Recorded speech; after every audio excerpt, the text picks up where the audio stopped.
क से लगाकर च तक का इसमें जो है लागू किया जाता है ना। बोल रहा है नियम जो है पेशा कानून का नियम बना रहा है, लेकिन पंचायती राज का जो है नियम को ही जो है उसमें डाल रहा है। और हमारा ये बोलना है कि पंचायती राज धोखा है, धक्का मारो मौका है। हम ऐसा जो है नारा लगाकर पेशा कानून को लागू करवाए। तो पेशा कानून ये कहता है कि गांव के भीतर आने वाले जितने मतदाता है वो ग्राम सभा के सदस्य होंगे। उसके बाद में गांव की पारंपरिक सीमा, जैसे आप नजरी नक्शे की बात कर रहे हैं, तो आपके नजरी नक्शे की सीमा के अंदर आने वाला सामुदायिक संसाधन के ऊपर उस गांव की ग्राम सभा का नियंत्रण होगा।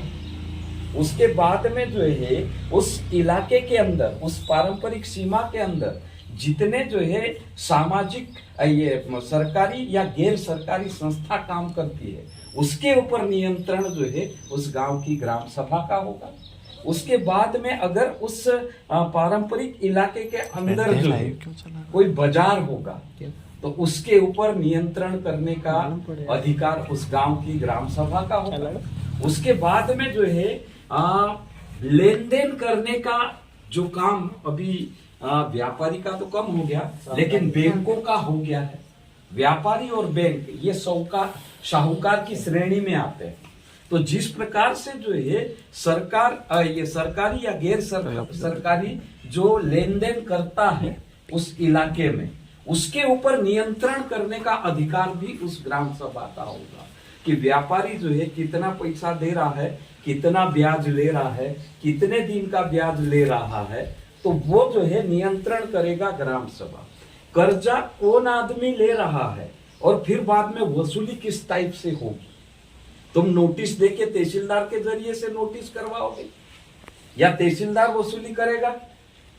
तो ग्राम सभा के इस कानून के अनुसार जो है वसूली करने का अधिकार भी ग्राम सभा को, कि अगर आपने जो है कर्जा दिया है तो कर्जा देने के पूर्व ग्राम सभा से सहमति, वसूली करने के पूर्व ग्राम सभा से सहमति लेना अनिवार्य होगा। तो ये कर्जे के ऊपर नियंत्रण, दूसरा जो है बाजार के ऊपर नियंत्रण, तीसरा जो है जो रूढ़िगत परंपरा के अनुसार उस इलाके में उस गांव के लोग पारंपरिक रूप से जो है विवाद को निपटाते हैं, तो विवाद निपटाने का अधिकार उस ग्राम सभा को होगा। हत्या और डकैती को छोड़कर सभी फौजदारी और दीवानी मामले को निपटाने का अधिकार उस गांव की ग्राम सभा को। तो आपका जो है देखेंगे तो जो है मतलब जो है पारंपरिक कानून के हिसाब से आप विवाद निपटाने का अधिकार आपको मिल गया। उसके बाद में कर्जे के ऊपर नियंत्रण करने का और बाजार के ऊपर नियंत्रण करने का, सामुदायिक संसाधन के ऊपर नियंत्रण करने का, आपके गांव में जितने भी सरकारी गैर सरकारी संस्थाएं काम कर रहे हैं, आंगनवाड़ी, स्कूल, फॉरेस्ट विभाग, जो भी विभाग काम कर रहे हैं, उसके ऊपर नियंत्रण करने की शक्ति। मतलब कहने का मतलब कि ग्राम सभा एक सरकार है, तो इसको सरकार का दर्जा मिलना चाहिए। और वो सरकार जो है, एक सरकार जो है जो भी आदेश पालन करती है या जो भी प्रस्ताव पास करती है, तो दूसरी सरकार उसकी जिला सरकार होगी। तो जिला सरकार को ग्राम सरकार के जितने भी मांग है या जितने भी काम है उसको जो है वो मान्य करना चाहिए। उसके बाद में भोपाल और दिल्ली की सरकार।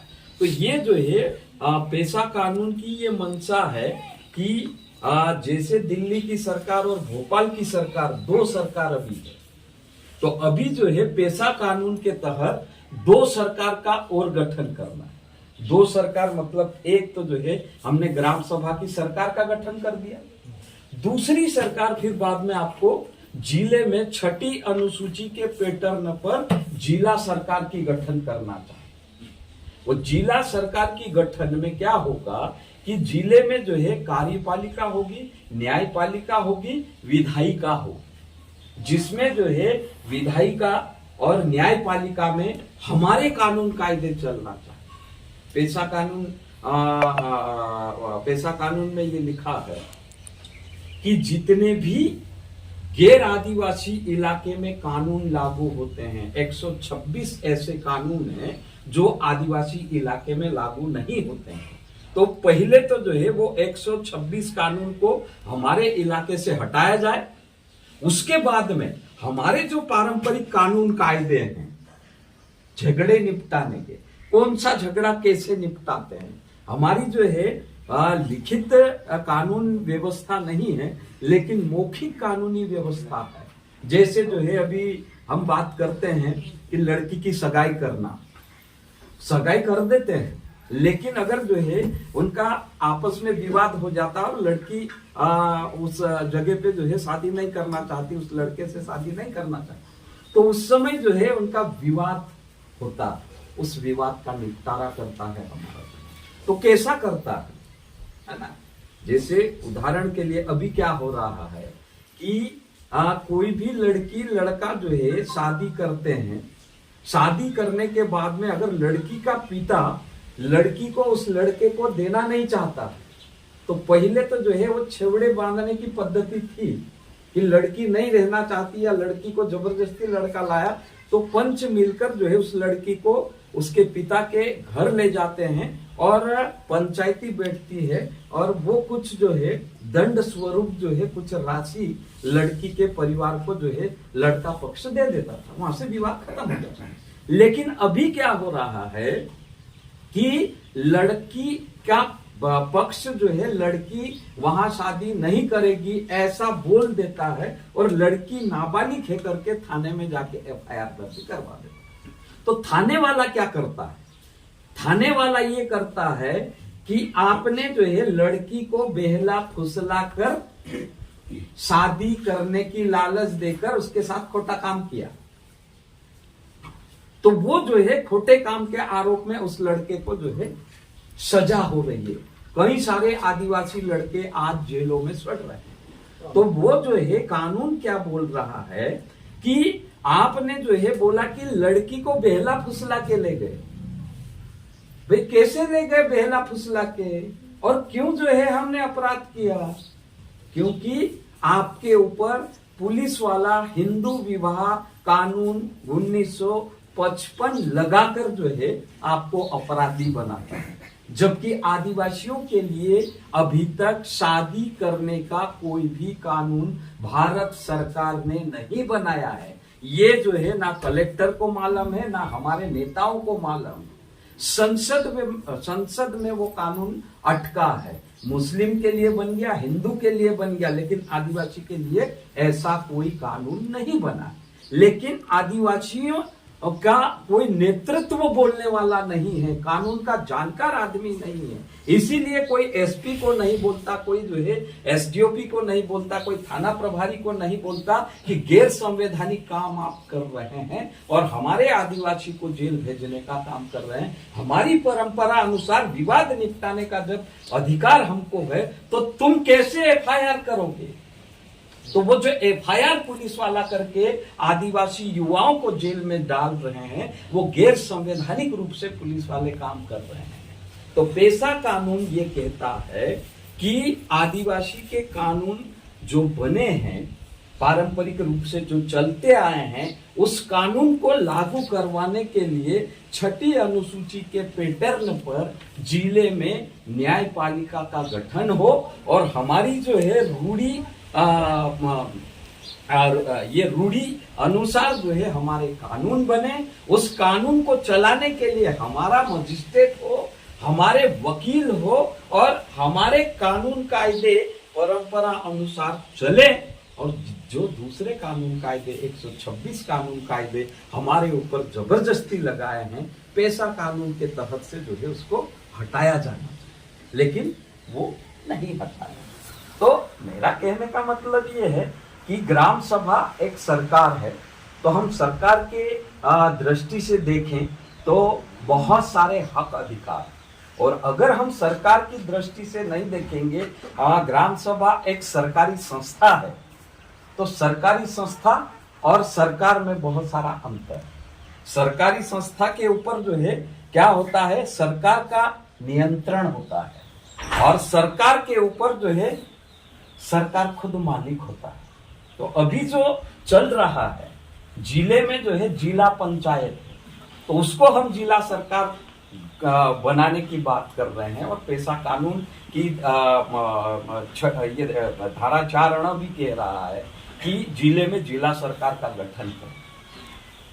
तो जिला सरकार का गठन होगा तब जाकर जो है दूसरे जो कानून कायदे हैं वो हटेंगे और जिला सरकार होगी तो ग्राम सरकार को ताकत मिलेगा। अभी जिला पंचायत है, अभी हम तो ग्राम सभा का गठन करेंगे और जिस दिन हमारी ग्राम सभा का अलग गठन हो गया तो हमारी सरकार बन गई। लेकिन हमारी सरकार गांव में बन जाने के बाद में जिले में हमारी सरकार नहीं होगी, तब जो है हमने जितनी योजना बनाई वो तो मतलब की नहीं रही। तो हम इसलिए बोल रहे हैं कि जिले में भी जिला सरकार बने। तो जिले में जिला सरकार बनेगी तो आज जो है वहां पर कलेक्टर जिला पंचायत का मालिक हुआ है। आज की तारीख में कलेक्टर जिला पंचायत का मालिक है। कल अगर जो है जिले में जिला सरकार का गठन होगा तो जिला पंचायत अध्यक्ष जो है कलेक्टर का मालिक बनेगा। तो ये व्यवस्था बदलने की बात है, ग्राम सभा और पेशा कानून। तो हमको जो है ये चीज भी जो है लगातार जो है इसका भी प्रचार प्रसार करना चाहिए, जिससे जो है हमारी सरकार बने, हमारे कानून कायदे जो है लागू हो, जिससे हमारे जो अधिकार है वो सुरक्षित हो। और जिस दिन जो है हमारी हमको ये पूरे अधिकार मिल जाएंगे, जैसे आप बोल रहे हैं कि पारंपरिक सीमा के अंदर आने वाला मामला, तो जिस दिन पारंपरिक सीमा के अंदर जो है हमको ये सारा अधिकार मिल जाएगा तो फिर बाद में तो जो है हम ही सरकार है। लेकिन सरकार की व्यवस्था को भी बदलते हुए हमारी सरकार बनाने की जरूरत है, तब जाके होगा। तो अभी ये सिर्फ चुनाव का एक ढोंग है ना, कि चुनाव हम कैसा जीतेंगे, ये आदिवासी किस मुद्दे पे चिल्ला रहे हैं उस मुद्दे को जो है आगे कर दो और लोगों को जो है उल्लू बनाते रहो, तो ये मामला चल रहा है। लेकिन असली लड़ाई जो है सरकार गठन करने की है, संसाधन पे लोगों को अधिकार दिलाने की बात है। जिस प्रकार से जो है नेहरू के जो पंचशील सिद्धांत में हमको आदिवासी के लिए जो है अलग अधिकार दिए हैं, गांधी जी का जो ग्राम स्वराज्य का जो सपना था वही जो है सपना पेशा कानून में जोड़ा गया है। और फिर बाद में जो हमारे क्रांतिकारी खाजा नाइक, भीमा नाइक, टंट्या मामा जैसे जो है आजादी आंदोलन के पहले लड़ाई किए थे, वो उनका जो सपना था हमारे गांव में हमारा राज लाने का, तो अगर जो है अलग ग्राम सभा या जिला सरकार का गठन होता है तो कहीं न कहीं हमारे गांव में हमारे राज की जो परिकल्पना हमारे क्रांतिकारियों की है वो परिकल्पना पूरी होगी और हमको जो है ये जो है स्वशासन व्यवस्था जो है मिलेगी। तो ये है कुल मिला के जो है ग्राम सभा वाला मामला। तो इसको लेकर जो है हम लोग तो जो है काफी लड़ रहे हैं।